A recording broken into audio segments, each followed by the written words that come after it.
Olá pessoal, a paz. Eu quero falar um pouco sobre pecado escondido, pecado oculto. Eu costumo dizer que o pecado escondido é igual mijar na piscina. Ninguém vê, mas lá no fundo você sabe que pecou, você sabe que fez algo errado. Tem um pregador chamado Charles Spurgeon, já faleceu, um grande teólogo e pregador nos Estados Unidos, que ele falou uma frase assim: Deus não permite que os seus filhos pequem com sucesso. A lição que essa frase nos transmite é muito forte. Faz referência a pessoas que tiveram experiência do novo nascimento, pessoas que nasceram de novo. Biblicamente, o nascer de novo trata-se da experiência da regeneração, que é uma experiência espiritual que acontece mediante a atuação do Espírito Santo, que nos convence do pecado, da justiça e do juízo. Quando nascemos de novo, temos uma nova natureza, o comportamento, o caráter muda. O que acontece? Tudo se faz novo, nascemos de novo. Que biblicamente é a condição para irmos para o céu. Sem novo nascimento, não tem salvação. Sem novo nascimento, não tem como ir para o céu. Agora, pessoas que não tiveram essa experiência, elas conseguem viver uma vida de pecado, conseguem pecar, desagradar a Deus, e para elas aquilo não faz diferença. São pessoas que não tiveram encontro genuíno com Deus. Porém, todos nós somos pecadores, temos a natureza pecaminosa, e o maior problema não está em pecar, o maior problema está na postura que iremos ter diante do pecado. A postura deve ser uma postura bíblica, uma postura que evidencia que nós nascemos de novo. Fica triste, angustiada, como eu disse. Só que dentro desse contexto existem pessoas que eu posso dizer que são profissionais na prática do pecado.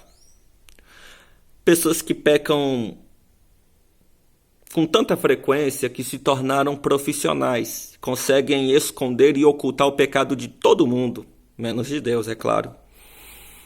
E muitas dessas pessoas transmitem uma espiritualidade falsa. Biblicamente, existia um grupo chamado Grupo dos Fariseus, que era uma religião muito forte na época, e tinham muitas pessoas que agiam dessa forma. Com a boca adorava ao Senhor, esteticamente, exteriormente tinha uma vida de santidade, só que interiormente o coração estava muito longe de Deus e eram como sepulcros caiados. Foi Jesus que disse isso. Essas pessoas são estigmatizadas como pessoas hipócritas. E todo mundo que age semelhantemente a eles são considerados e recebem esse apelido pejorativo de fariseu, hipócrita, porque tem semelhança. Enfim, pessoas que pecam escondido.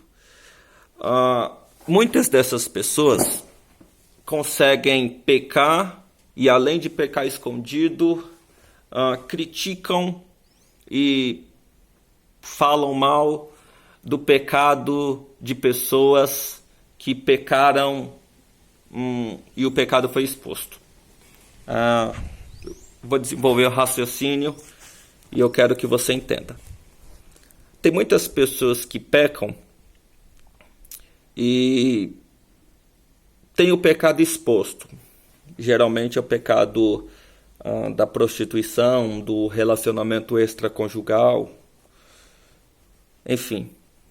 E quando essas pessoas pecam, geralmente muita gente critica, muita gente fala mal. E algumas dessas pessoas que falam mal também pecam, mas pode ser que elas pequem escondido. Então o problema pode ser que essa pessoa que teve o pecado exposto, teve o pecado exposto porque não é acostumada a pecar. E por não ser acostumada a pecar, não é profissional na prática do pecado.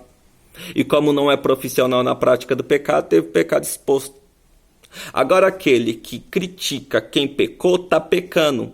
E pode ser que ele peque e está criticando quem pecou, só que o pecado que essa pessoa que está criticando comete é tão bem elaborado que ninguém sabe. Então é uma pessoa que tem pecado oculto criticando quem teve pecado exposto. E pode ser que aquele que teve o pecado exposto pecou expostamente porque não é acostumado com a prática do pecado. E aquele que está criticando é tão acostumado, profissional na prática do pecado, que consegue pecar de uma forma que ninguém saiba e transmite uma imagem de espiritualidade. Entendeu? Então, devemos ter uma postura bíblica diante do cometimento do pecado. Se você pecar, se eu pecar ou se todos nós pecamos, nós temos que ter uma postura de arrependimento genuíno. E esse arrependimento vai se dar por meio de nossas ações. Quando nós nos arrependemos, nós, com a ajuda do Espírito Santo, nos esforçamos para vencer o pecado e vivermos em santidade. E sabemos que a santidade é a evidência externa da salvação.